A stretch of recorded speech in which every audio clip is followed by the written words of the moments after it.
Thank you guys for having me here. Yeah, I'll be discussing the future of VR, creating a real-world impact in a data-driven way. Maybe you're wondering why Mercedes-Benz is here right now, automotive technology, and now discussing about VR. I'll tell you what we have built within Mercedes-Benz that could be of value to this industry. So today I'll be talking about the exciting future of VR and how we can harness the power of data and AI to create a real-world impact.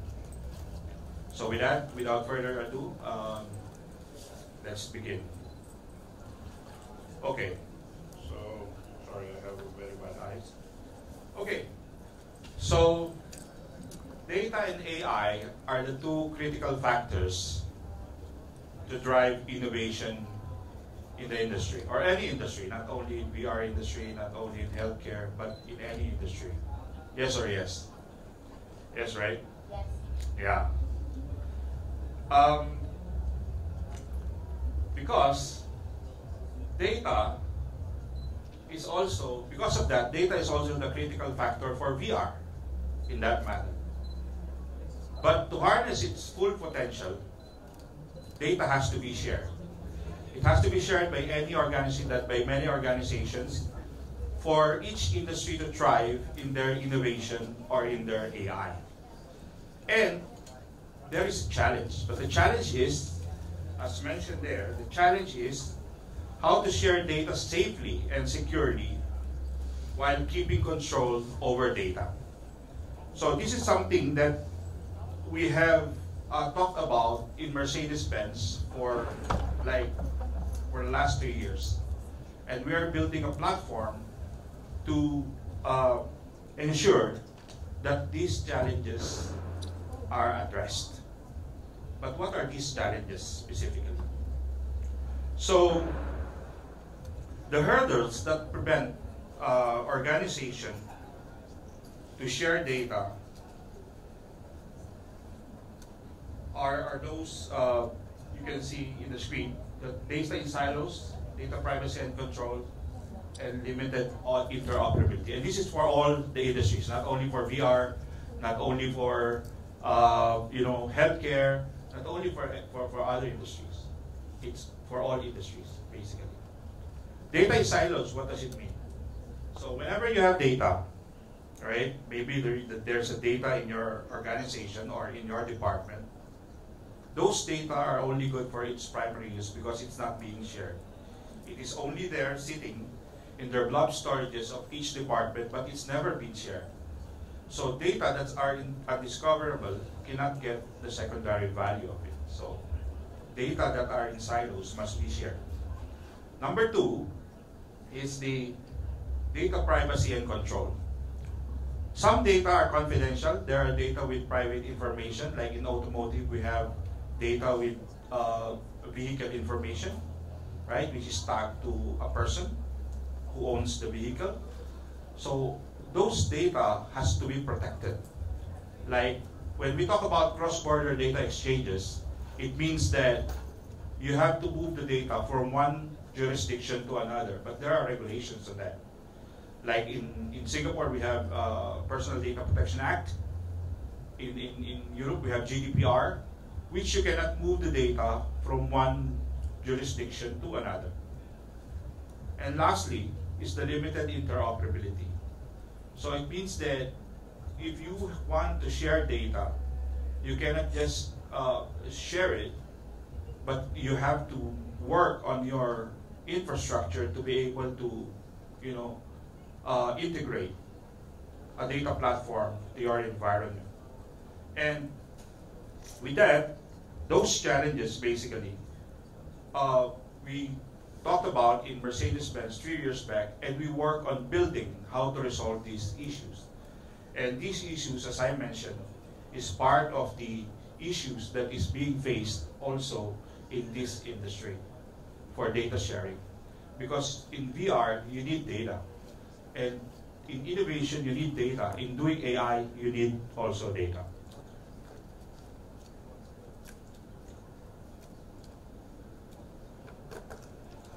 Okay. So now, in Mercedes-Benz, we have built this product called Accentric. This is actually a next-generation data exchange platform to address these challenges. So, Accentric basically is a data exchange platform. It's a data marketplace wherein enterprises or organizations can share their data securely, transparent, and to tell you the features that we have is that Accentric is a decentralized infrastructure. What do you mean by decentralized infrastructure? Normally, if you have to share data nowadays, you have to put the data into a central infrastructure. So you have to move the data into one central storage. Now what happens to the company when they are moving their data to a central storage? So it means like the data is in another organization's environment.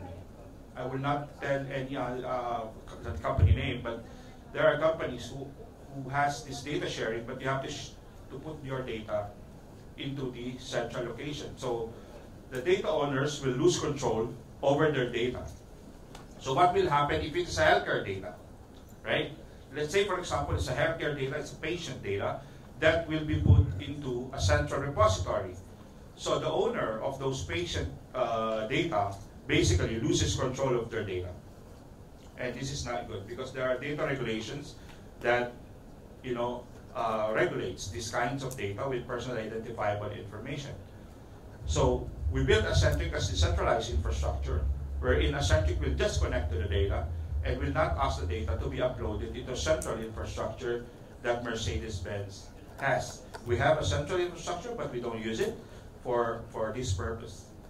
So the data is being connected by Accentric platform and orchestrates the data exchanges.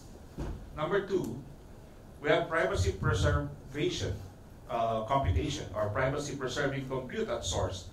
So it means like, and again, an example of healthcare data. If, say, for example, the patient data owns by a hospital or a healthcare organization, Accentric will just connect to the data on that organization and run the computation at source. So it means that the data is still in control of the data owner, right? So the computation is happening on the organization's environment. It never went out of the organization's premise. So say, for example, we discuss about cross-border data exchanges. Say, for example, you need the data from EU, from Europe, right? And then you want to bring those patient data in Singapore. You cannot do that because you'll breach GDPR law, right? Because you cannot move personal identifiable information from Europe to Singapore. But in our case, in Accentric, we have privacy-preserving computation at source, wherein algorithm will be sent to Europe to run the computation where the data is and get only the results and output without the personal identifiable information.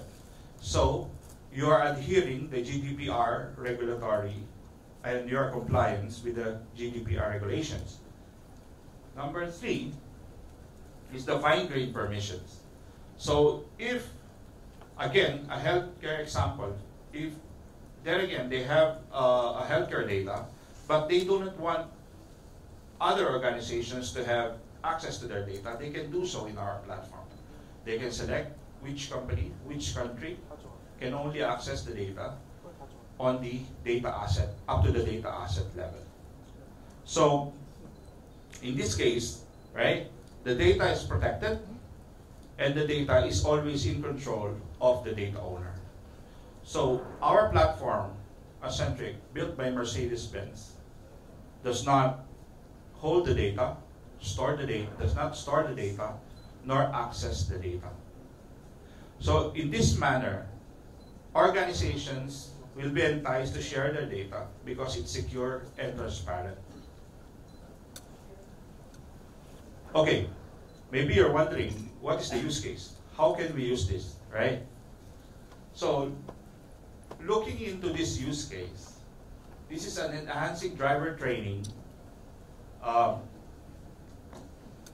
in our industry, so made possible by Accentric. So, our solution leverages Accentric to revolutionize driver training in automotive industry. So how it is done? If you see on this diagram, right, there are automotive company A and automotive company B, which both of them have different data assets. They have vehicle sensor data, they have driver behavior data, and they have road traffic data. So some of the data, vehicle data, has private information, so it cannot be shared, as a raw data. So it requires computation, right? Then there will be an algorithm to predict the actions of the users, right? So sensor data will know the actions of the users in the automotive or the car data that is being shared. So it means like, if you are doing VR, you know what are the actions of the drivers or the users in a certain situation, which the VR can also use to predict those actions as well. And then there's a road traffic data, right?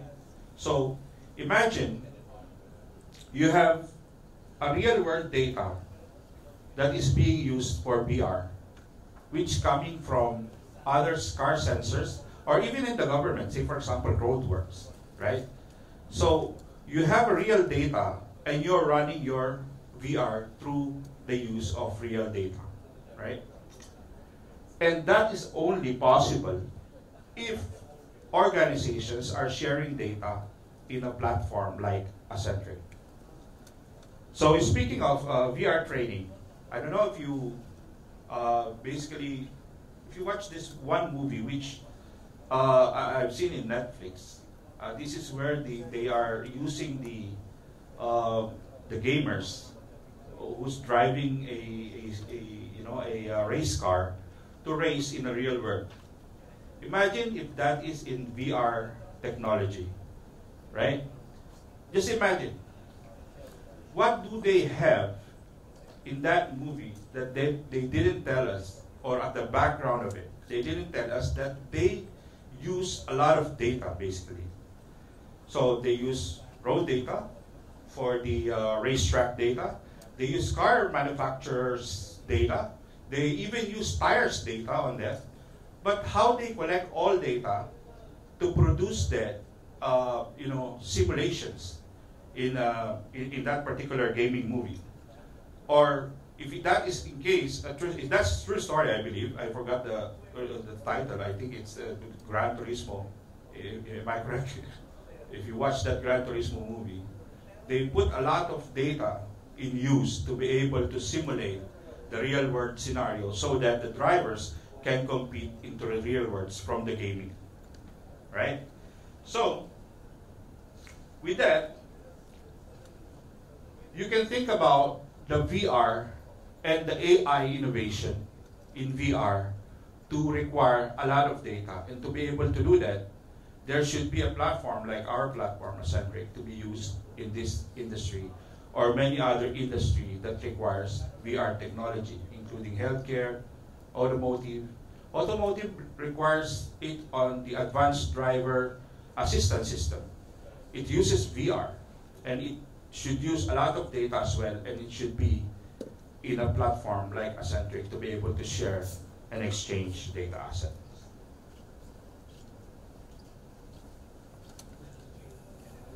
Right, so Accentric unlocks the full potential of your data and drives innovation in VR. So that's the conclusion of this talk right now. And to be able to, to know more on this, you can talk to me, or you can, I'll be here for the networking session. And you can also scan this QR code to follow us in LinkedIn and check what we are really doing in Mercedes-Benz with regards to this such a platform and how it can also impact your industry, not only in VR, healthcare, automotive, and many other industries. Thank you very much. I will take a question. If you have some questions, you can raise your hand.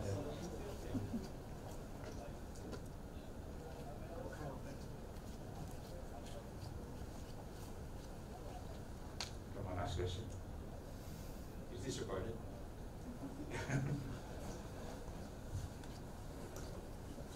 Okay, if there's no more questions, thank you very much. You've been a good audience.